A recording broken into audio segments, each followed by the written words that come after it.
you could have an unlimited supply of one thing in the world, what would it be? Um, I would say hugs from my son. Oh, They're that's restorative, lovely. they're healing. Yeah. That's lovely. Does he like hugs? Oh, he loves hugs. He's 3 years old. So I'm trying to hold on to this passion that he has for mommy right now. And they have this lovely passion for mommy at a young age. And then they get to be like 15, like my son. And it's like, what happened? That's why I'm trying to hold. So unlimited supply. So even when he's 15, I can still You have can his passion. remember. Yeah. Tell us one subject you would know like the back of your hand. I'm going to be honest here. I don't know that I really know anything like the back of my head. But if I had to choose something, I would say relationships, Mm. connections with people. Ah, very good. If you had a time machine, what part of history would you go back to change something? Ooh. You know what? I'm going to say I would go back to, what is the date? September 21st, 1955. And I'll tell Hmm. you why. That is the day that my maternal grandmother passed away. And Ah, so I feel like, I mean, of course, she passed before I was even born, and I feel like I missed out on an opportunity to to meet her and to understand and appreciate where my strength came from. I recently saw a picture of her for the first time, a clear picture, yes. and her face had this soft boldness to it. And Mm. I was frozen for a number of days just thinking about that. And I just think had I had the opportunity to meet her and Yeah. feel her energy and like soak in her strength, I would have been spared from a number of years playing small. Hmm. Did you recognize yourself in that photo? Not at first. I stared at it for a while. Yes. And it's interesting. I eventually saw myself in her, and I recognized that I even positioned myself differently in like my conversations with people and how I showed up in the space. So now I do. Now I see myself. I loved my grandmother. My grandmother raised me until I was 10. So I so appreciate that. It is always so much fun to hear how our guests respond to these rapid fire questions. Welcome to another episode of Hey, I'm Listening. I'm your host, Dr. Joan. This week we are talking with Nneka Jones Tapia. Did I pronounce that one right? You did. Good, good. And we are talking about the relationship between trauma and incarceration. And we're also going to extend this to the relationship between wellness and public safety. Love this topic. Have been waiting for a really long time to speak with this beautiful woman that is in front of me. Welcome to the show, Nneka. Thank you very much, Dr. Joan. It's certainly my pleasure. So let me tell you about this beautiful woman. Dr. Nneka Jones Tapia is the managing director of Justice Initiatives at Chicago Beyond. She's an experienced psychologist who is passionate about mental wellness, criminal justice reform, and supporting people who have experienced trauma. Since joining Chicago Beyond in 2018, Dr. Tapia collaborated to launch programs focused on positive family engagement for families who are justice involved. I love that way of putting that, that particular term.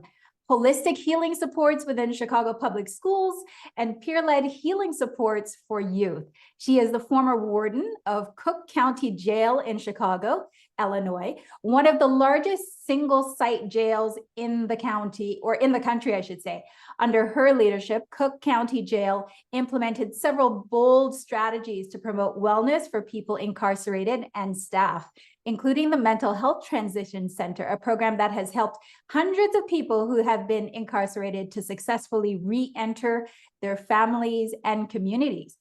We don't often think about that, do we? We don't think about the re-entry. I was talking with someone not too long ago about being in the Army or the Navy, and the fact that there is a re-entry into civilization or civilianhood, let's put it that way. So Why is it so important to think about the reentry?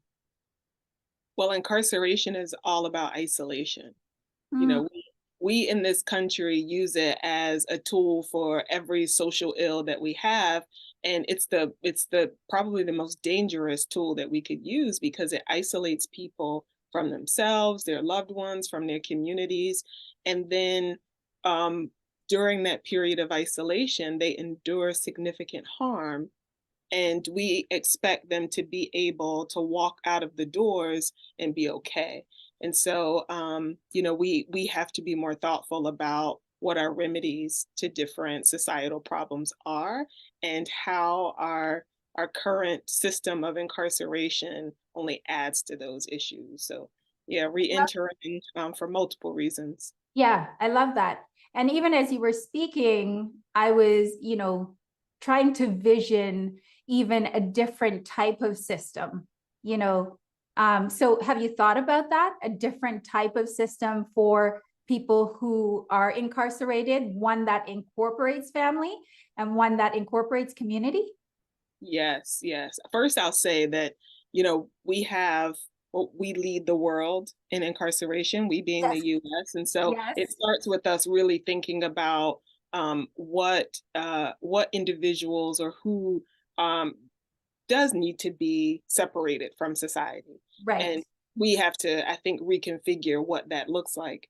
And when people do cause harm, I don't think everyone has to be separated. I Right. do believe that it does require a level of accountability, and that means facing the people you've harmed. That also means that that person who has done the harming, understanding that they too have also been harmed most of the time in their Yes. background. It Absolutely. requires them to have a healing process to prepare them to face the people who they have harmed. And then lastly, I think that this system, in addition to the accountability and healing, requires us to have a plan in place, an individualized plan in place, so that people don't cause further harm. Like, what do you need so that you don't steal anymore? Well, you might say you need a job. How can we as a society help this person to get a job? Love it. So, what's your origin story? How was your passion for mental wellness, criminal justice reform, and supporting people who've experienced trauma? How was that ignited? Well, I don't believe it was by my design. When I was younger, uh, a few people I loved, namely my father, my brother, they were incarcerated. And I believe that it was really the early exposure to my dad's incarceration that I think set the tone for what my trajectory would be. And seeing not just the impact of incarceration on him and, like I said, my brother, but also the impact on us as a family Mm, and the impact on our larger community, like what it meant to our community to have these two Black men removed who otherwise were role models to so many other people. So right. it was those experiences that I think set me on this trajectory. So, most times when we have one of these moments that then set us on the trajectory, it's at first very painful. And then at some point, I call it, roaming in the desert. At some point, though, you want to come out of the desert and you want to come into the more fertile ground. And I call it the promised land. And Mhm. so that requires a lot of healing work. And so, how did you go about engaging in your healing work to then bring you to this place where you are now? A lot of it required reflection, Mhm. really thinking about my journey and the protections and the safeguards that people offered to me, community members, my family, and what that did, I think, to help me to come out whole and healed.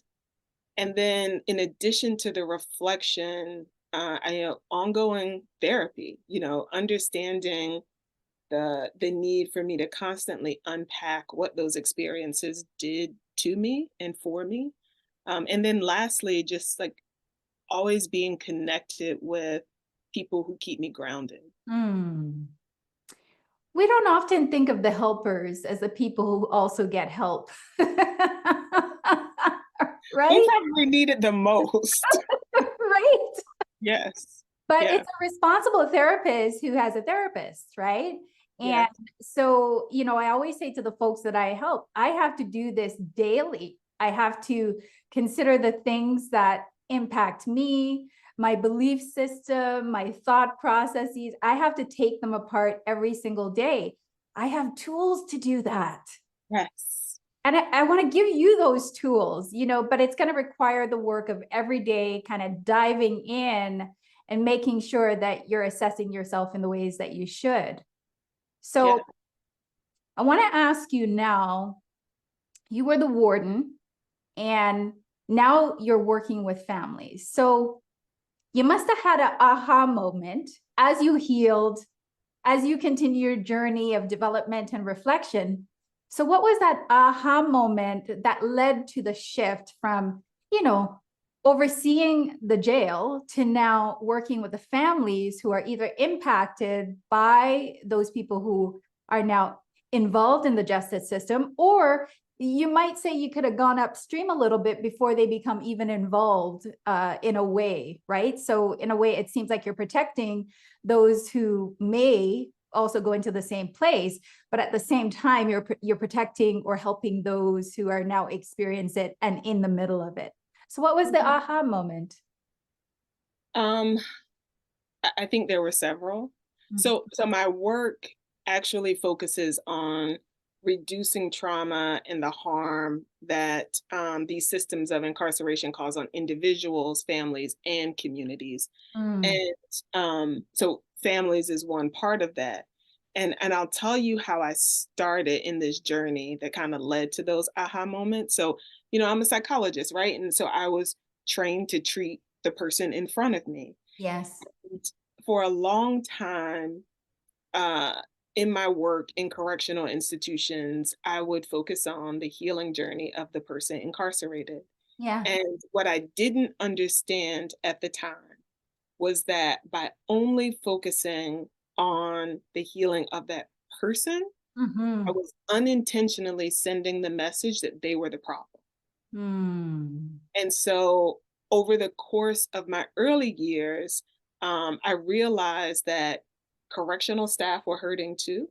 I Yeah. realized that they were drinking in the parking lot after work. Their marriages were failing, like they were dying. And Yeah. so then I expanded my focus to include the wellness of correctional staff. Yes. And it wasn't until I left corrections and joined Chicago Beyond that I had the space to really step back and to see that by only focusing on the individuals, I was taking 2 steps forward, but then 3 steps back. As soon as they walked out of the room, they were faced with all of these, toxic system issues. Yeah. And so it was been through my work at Chicago Beyond that we've been able to lead like this two-pronged approach, like supporting the healing of individuals and families, but also supporting systems level changes so Mm-hmm. that we're not saying that the person is the problem. They're dealing with real life issues that these systems cause, Yes. but how do we stop the hurt and the harm from these systems? And so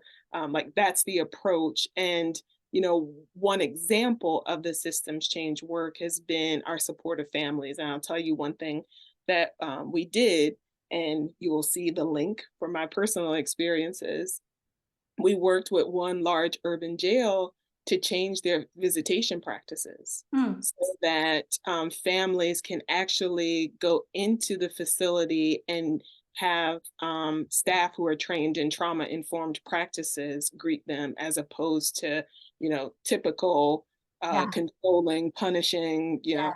Yeah. um, and that families could actually touch one another. Like most jails in this country, You when you can't go to touch. visit your loved one, you can't touch them. You see them through a pane glass window. And Right. so through our work with this large urban correctional facility, families now can touch each other. They can, share meals with each other on special occasions. Like there are different shifts in policies and practices that have now impacted thousands of families being able to actually remain connected with their incarcerated loved one. Wow. And such a simple thing. Why did a Black woman have to think of that? You know, I'll tell you, don't we have to think of a lot of things? But, I think it was really my willingness to be vulnerable Mm, and to share with others what my personal experiences was visiting my father who was incarcerated, mm, visiting my brother who was incarcerated, and not knowing how they would be, mm. not knowing if I would see them again, and that type and that level of anxiety Yeah, that a child can hold, and yeah. helping, I think, correctional administrators, staff, and others, elected officials, to understand that their intention to punish a person was having a reverberating impact to children and families and was eroding public safety. And Right. so I think it was through those conversations that people begin to understand that there was a need to do something different. Was it as simple as that statement? Because you make it so clear. You are intending to punish this person, but then you're punishing everybody that they are connected to by the way that you manage your system. We want to stop the punishment of these other individuals and in fact, create some kind of healing effect here. Was it as simple as that? Nothing is simple, Yeah. especially when you're dealing with systems. Yeah. But what I will tell you is that, one part of my healing journey has been able to tell my truth. Hmm. And my truth is not only what I experienced and being able to help people to relate to that, but also what I witnessed. As a warden of a correctional facility and a mental health professional, I am an empath and Yeah. I feel what other people go through. And so now a part of my journey is to share with others what the experience of incarceration is Mm. on everyone. And so we oftentimes have heard the negative ramifications of incarceration on people incarcerated, and that is wholly true. We don't often hear about the negative impact to staff. And those are usually the people who are opposing closures of prisons and closures of jails. And what I have been able to articulate through my experiences and through my emotional connection with people is that these systems are also killing staff. Mm. Correctional staff die about 10 to 15 years earlier than people in the general population. Really? So by telling that truth, it opens people's eyes to the reality of the perils of this system. And then I also share with people how, families are impacted by this. Half of US adults have had a person in their immediate family incarcerated.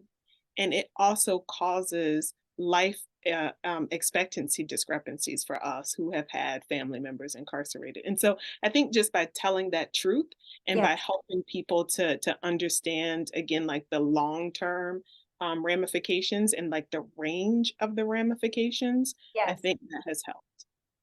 Wow. When you think about that, 10 to 15 years off a person's life because they are in this system. What about the people who are incarcerated? Does their lifespan drop like even double that? Yes. So research says for every 1 year that a person is incarcerated, they lose an average of 2 years off of their lifespan. Wow. Wow. So it's that traumatic. Yes, yes. And by having an immediate family member incarcerated, families of people incarcerated, research shows that we lose about 2 years off of our lifespan. Wow.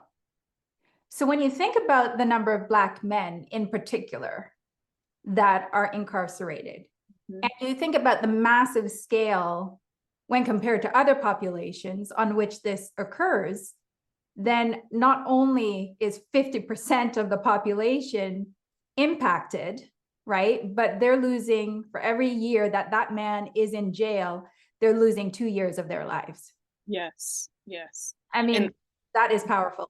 it and Black people as a whole. So we make up about 12 of the US population, but about 38% Wow. of people incarcerated. And you think about that impact generation after generation Yeah. to Black communities. Wow. It's daunting. So you've taken some really bold steps and you've developed some interventions and you've brought them into the system. So you talk about holistic supports. What does the holistic kind of involve? Yes. So, well, Chicago Beyond, I'll say, us as a philanthropic organization, our focus is on, the ability of our young people to live lives that are free and full. So we make investments, so that Mm, is a part of this holistic healing. Like yeah. freedom is healing, Yeah. and to be able to invest in the freedom of our people, that is a part of it. And then we work with these carceral systems to Mhm. get them to understand that their historical nature of control and punishment, just what we've been talking about, how devastating it is to everyone who comes into contact with it. And so we have developed this framework for holistic safety. And Mm, the framework is all about not centering the well being of one community over the other. So we usually hear elected officials and people responsible for public safety centering the safety of people who have been victimized yes. and not centering the safety of people who have caused harm, Right. understanding that they too have experienced harm. Right. And so holistic safety is about supporting all communities to be and feel protected from trauma and resilient in the face of it and whole after experiencing it. And so we work with these systems to partner with people incarcerated and partner with their staff to make systems level changes to policies and practices that reduce the harms. And then the third part of that is really about that narrative work that I talked about, because our truth is healing. And so it's really about the investments, so freedom being healing, the connection through like working with people and systems, that's healing, and truth telling. Yeah, absolutely. So prior to her 11-year tenure at Cook County Jail in various roles, Nneka worked in several community mental health agencies throughout Virginia and North Carolina. Her focus was the provision of community mental health services to African American community, to the African American community, youth and adults.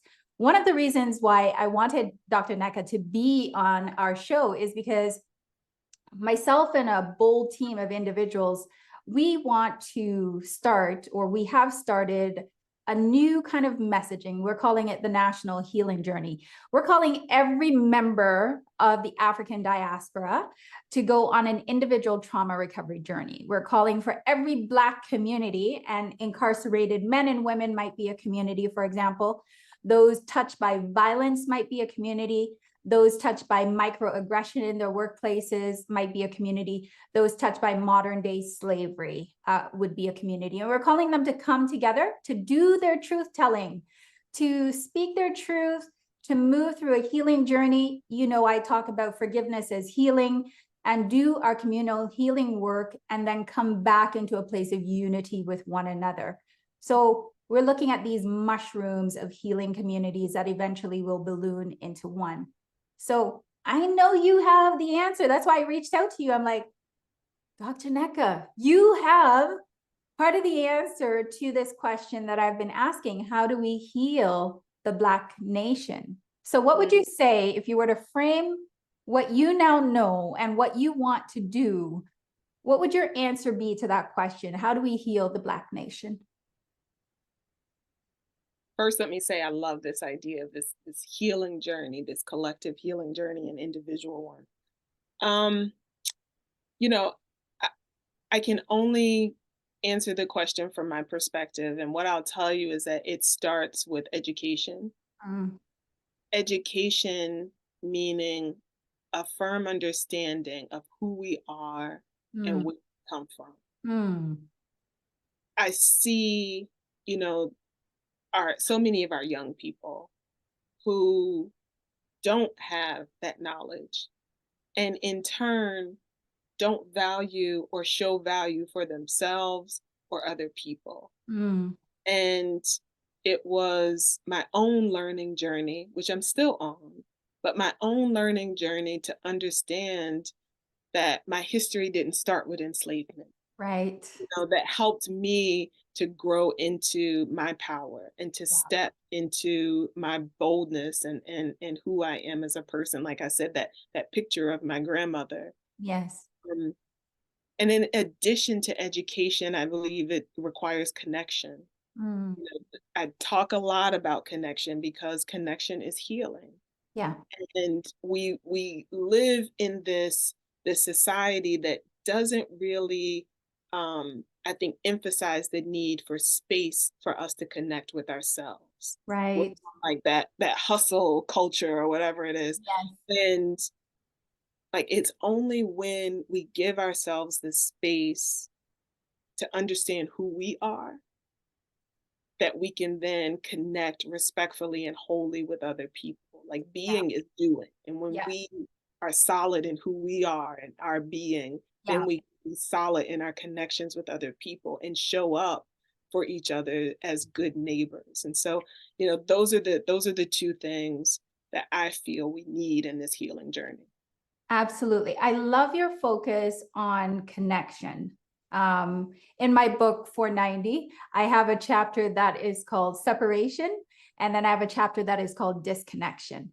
And one of the things that I fundamentally believe is that in that traumatic moment that most of us have, and I've kind of surmised that I think we have at least three.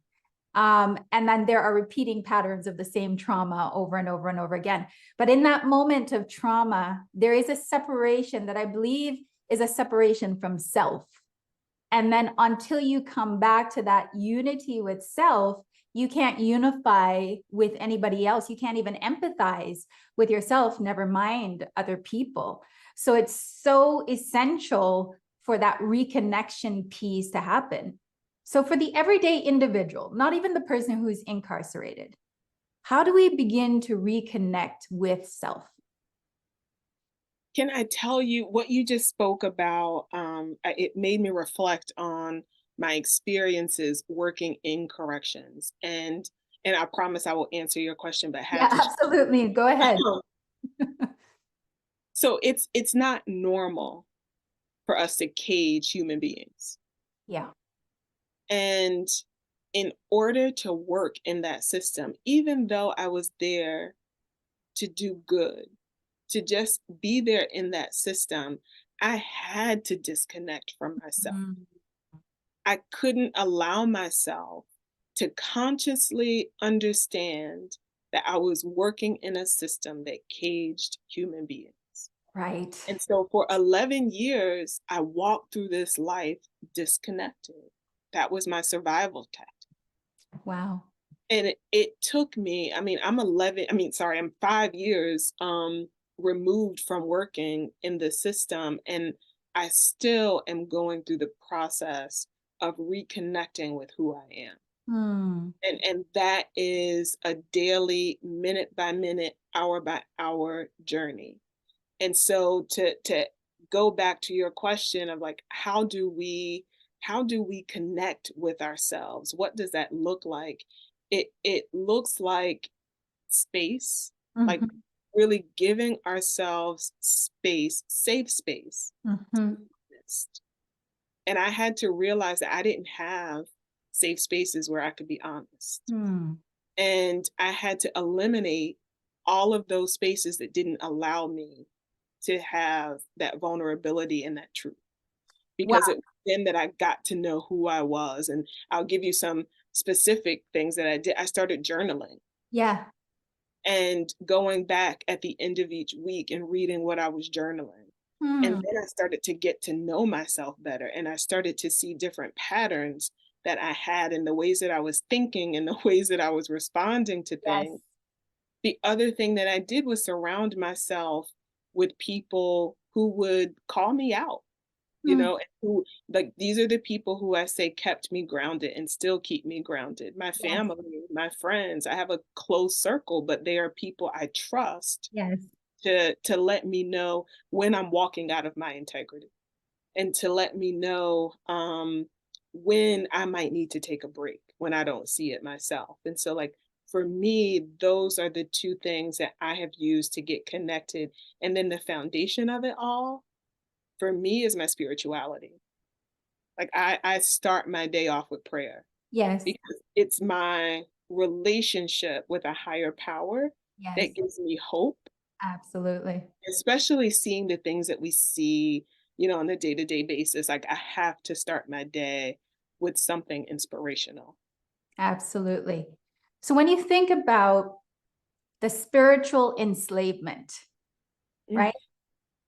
So you're dealing with, or you were dealing with people who are incarcerated, caged like animals. And that creates, I'm sure, a kind of trauma of like a next level that perhaps we complain about the traumas that we've endured, but that's like a next level trauma. So do people in that circumstance, are they able to spiritually connect? Is it so filled with darkness that the ability to connect spiritually is not there? Or is that the thing that will save a lot of people in that kind of environment? well, that is why we have to do the systems level work. Like, that is the reason that we have to shift these systems. Like, as we are working towards a different system of accountability, I believe we have to do the work here and now to reduce the harms that these systems are causing in a way that will allow people to see the value in themselves. The current system of incarceration strips the human dignity from people. It strips our sense of purpose and our sense of value. Yes. And a part of our holistic safety framework, one of our core components is value. Like, Mhm. getting these administrators to see that through their policies and practices, they can articulate and create space for people to see their value. Right.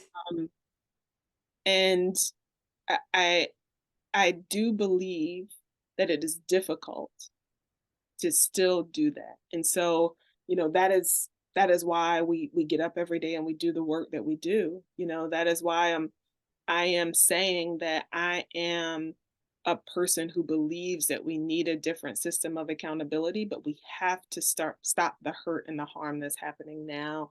And Yeah. the holistic safety framework is what we use to try to help people to get some of that, like, spiritual relief.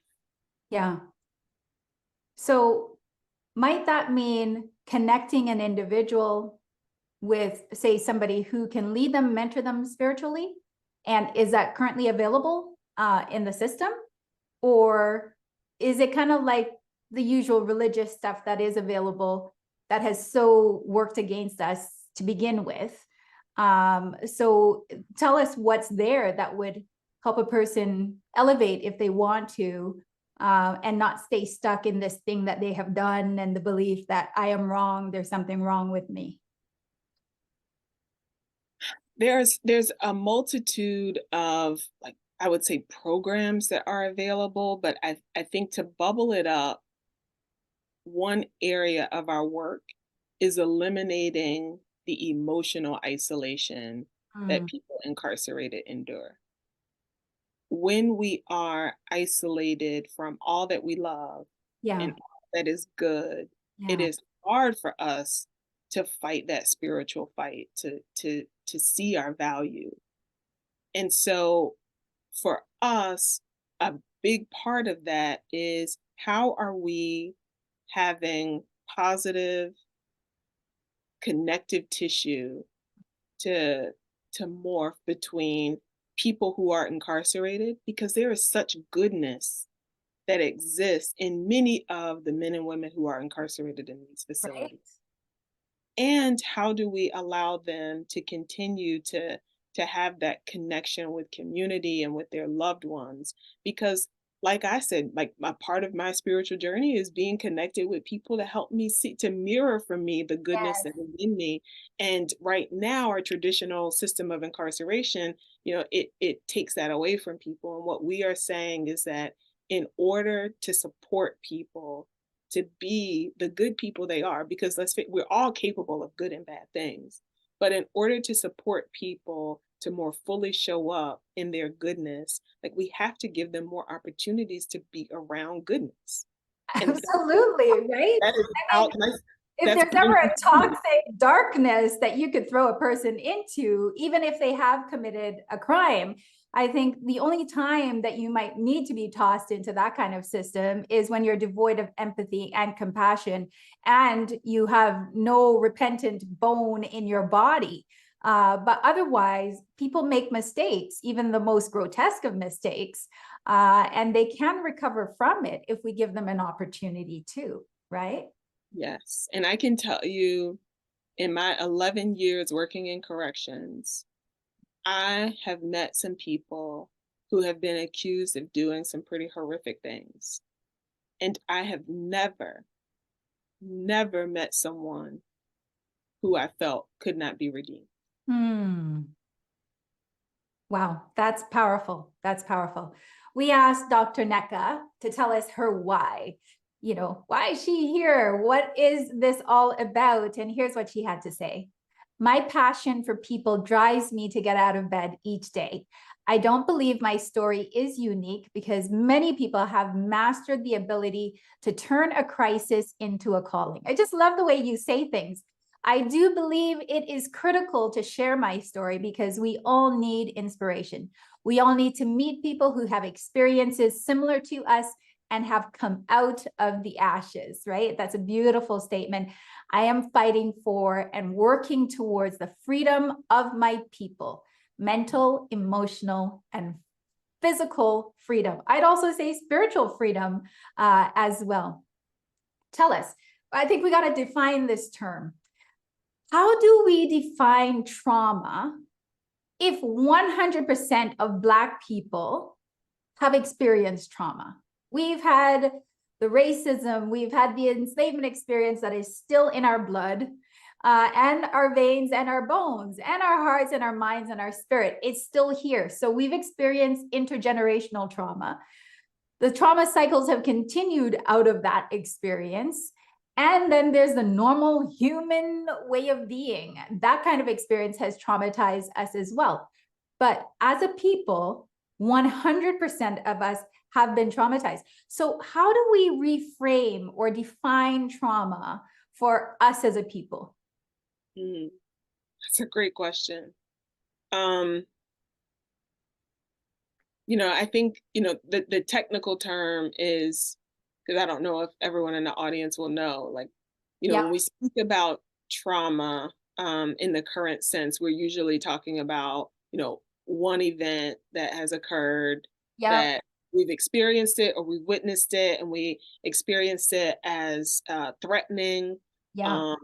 And it impacts our physical and our mental and emotional and social abilities for a long period of time. And I think for us as a people, we have to acknowledge the cumulative experiences that we had, that you just spoke about, and really, I think, understand how they have led to our demise and threaten our livelihood, and appreciate the depth and the range of those experiences across generations. Like I think that, we can redefine this ourselves and understand that 100% of us haven't experienced this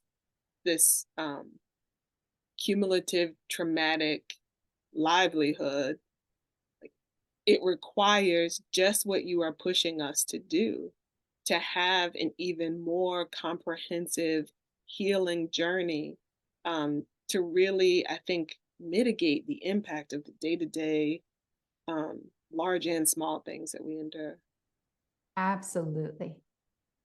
We also normalize the responses. Like, I mean, when you're traumatized, especially in a cumulative way, there are all these kinds of odd relational kind of responses, the anger that, the strength and the ego that rises in us.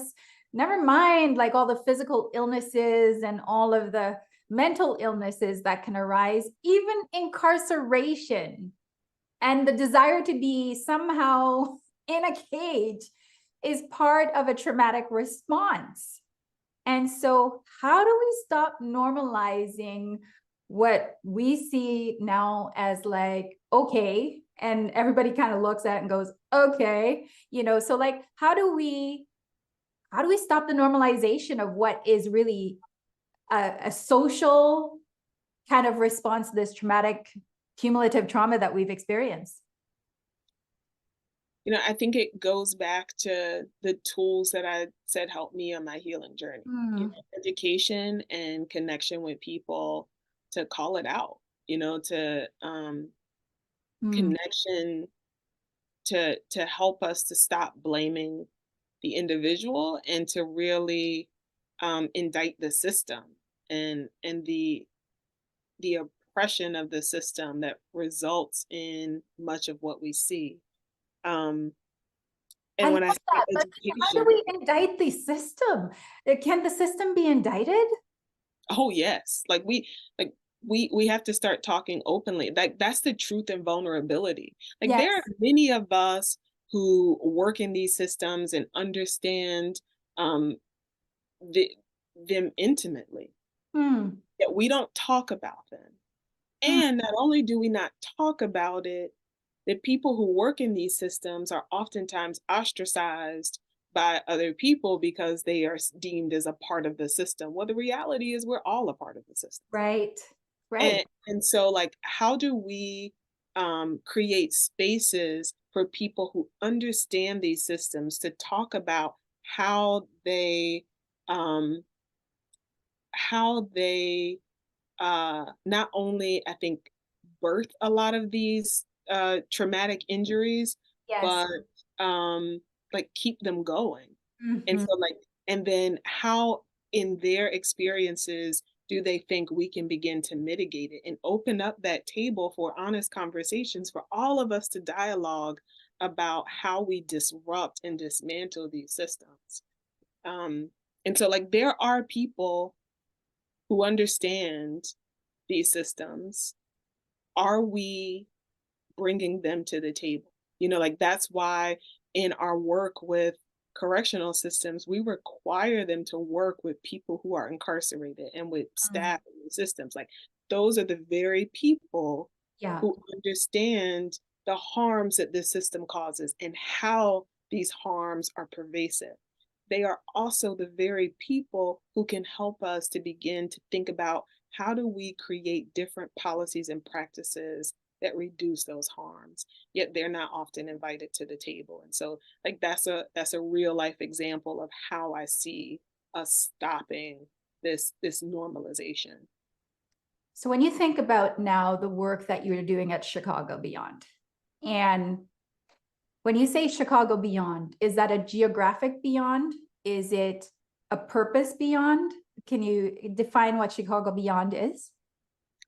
Um, I would say it's both. Mhm. We are based here in Chicago, but understanding the investments that we make in people and ideas and organizations has a reverberating impact that spans beyond Chicago. Yes.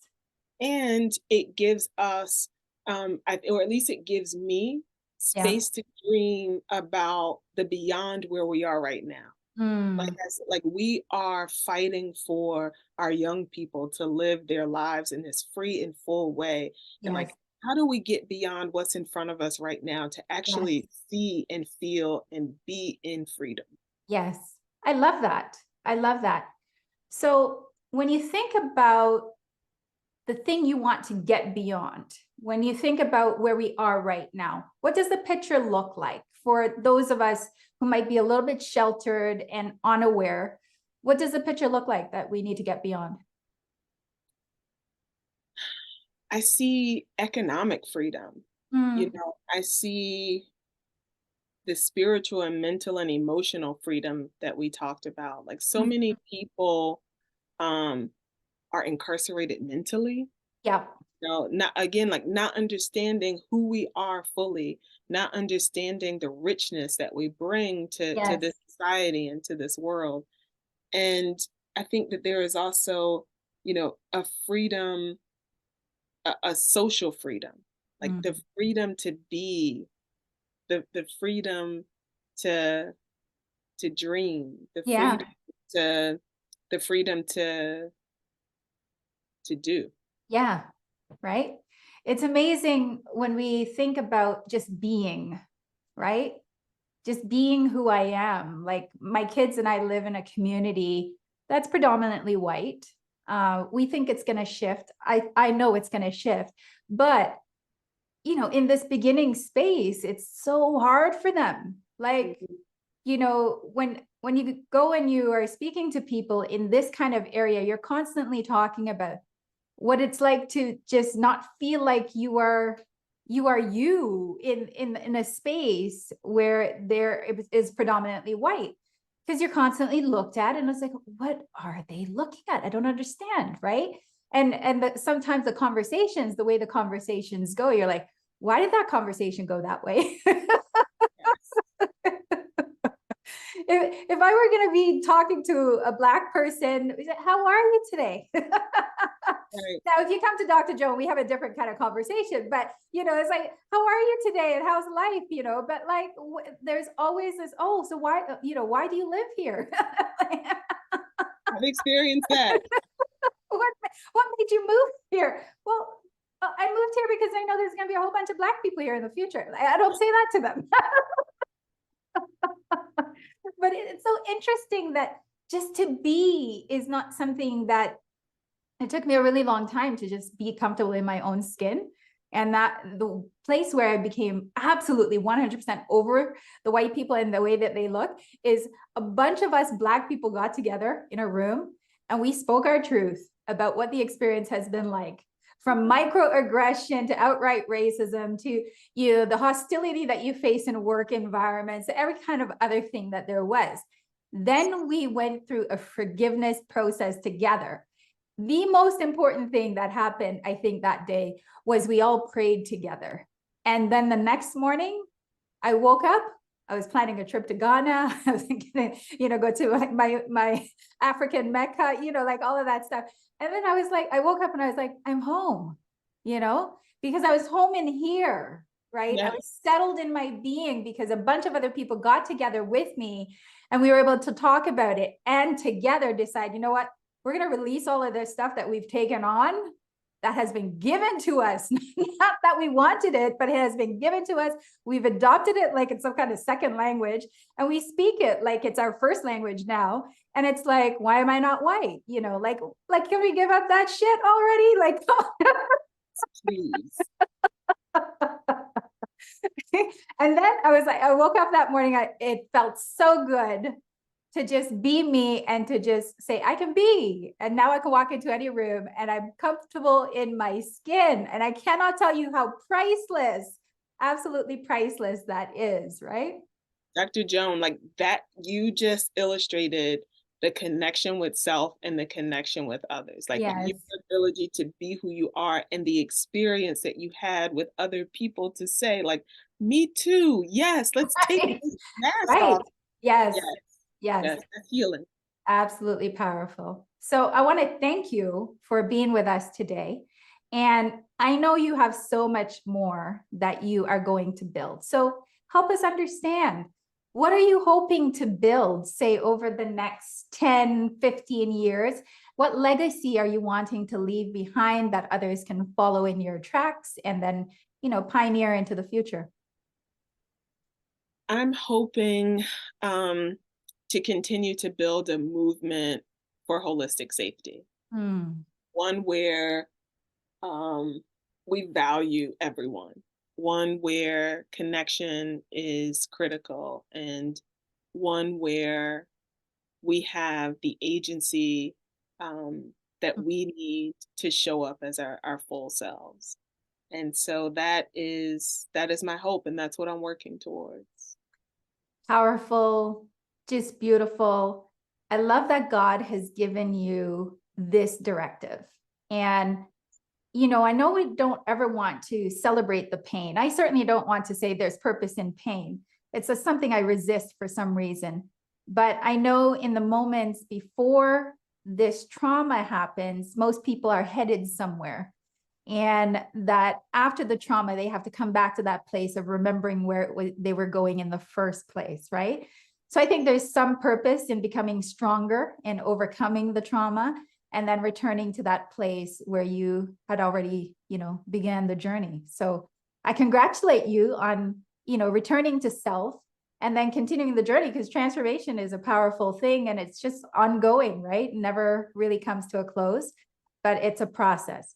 So as you build in the way that you've just described, what is the one thing that you need? What's the one thing that you need in order for things to either be amplified or to build and accelerate, or, in whatever way you're wanting to evolve it this time?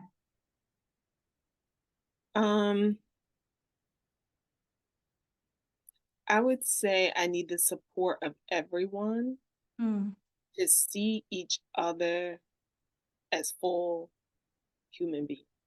Like to take the time to really see each other, Yeah. our goodness and our badness, and understand that all of us are capable of good, just as all of us are capable of bad. And Yeah. those human connections will make us more likely to walk into our goodness. Powerful, powerful, powerful, powerful. Is it okay if we pray together? Please. Wonderful. Let's pray. Father, thank you for Nneka. Thank you for her life. Thank you for her father and her brother. Thank you for her family who holds her accountable and says to her, be you. Thank you for Chicago Beyond. Thank you for the powerful work that they are doing and this mighty woman that she is leading. I thank you for the wonderful creative ideas that you have filled her heart with, that she is now expressing through the work that she is doing. And so right now, as we honor you as our creator, as we honor you as the one who creates our experiences and our path, we ask for support to come from every domain and every level of her life. Father, as we look up, we ask for the support to come from the highest authorities in the land. As we look down, we ask for support to come from every individual across the globe, a mindset that says you are human. I am no higher or lower than you. We are brother, we are sister. We stand together in making this world a better place. But first, we must recognize who we are. I thank you for her devotion to connectedness. I thank you for her devotion to the families that require healing, for her devotion to a holistic healing process that impacts systems as well as individuals. And so, Father, I pray for every strength, every form of courage, the wisdom to be poured into her. I pray, Lord, that every sentiment that she has expressed here, for the support to come in from everywhere, that it comes in droves, both in terms of resources, in terms of time, in terms of the people who would support her. And I know it is already so. And I give you thanks. I give you thanks for this now. In Jesus' name, amen. Amen. And thank you. You are most welcome. It has been a complete pleasure to speak with you. And I am so hoping we can have a conversation about the National Healing Journey and to get your input and potentially for you to form and come and form and join the team with us as we usher out this message. Black people, all human beings need to heal, but we have to go first. Yes. We're the enslaved. We carry this in our blood, and we must be the ones who release it and then take the lead in showing humanity how to actually look at one another as human beings. So I thank you for being with us today. Thank you, Dr. Joan. So until next time, we will see you. This is Hey, I'm Listening, and I'm your host, Dr. Joan.